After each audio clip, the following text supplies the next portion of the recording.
Hi అండి. ఈరోజు నేను వెజ్ నూడిల్స్ చేసి చూపిస్తున్నాను. దానికి కావాల్సినది క్యారెట్, క్యాప్సికము, ఉల్లిగడ్డలు, పచ్చిమిరపకాయలు, కొత్తిమీర, పుదీనా, బఠానీ, ఆలు, సోయా సాసు, నూడిల్స్ మసాలా అనమాట. ఇది డీమార్ట్లో షాప్లో దొరుకుతుంది, డీమార్ట్లో కూడా దొరుకుతుంది.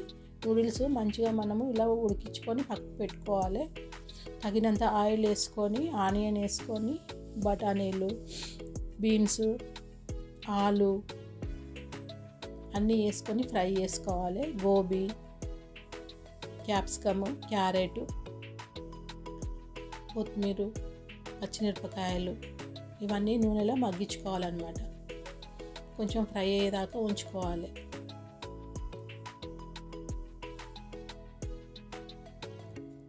అన్నీ వేసేసుకొని కలుపుకోవాలి.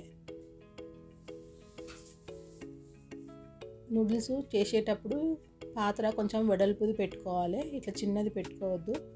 వెడల్పు దాంట్లో అయితేనే మంచిగా వస్తుంది అన్నమాట. తగినంత సాల్ట్,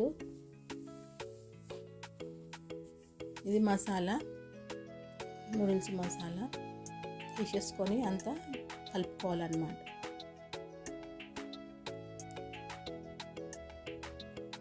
సోయా సాసు. ఇప్పుడు ఇదంతా కలుపుకున్నాక మనం నూడిల్స్ ఉడికించి పెట్టుకున్నాం కదా, ఆ నూడిల్స్ మొత్తం ఇందులోకి వేసేసుకోవాలి. తగినంత పసుపు వేసేసుకొని కొంచెం కొంచెం వేసుకుంటూ కలుపుకుంటుండాలి. ఒకటేసారి వేస్తే కలపనీకి రాదు.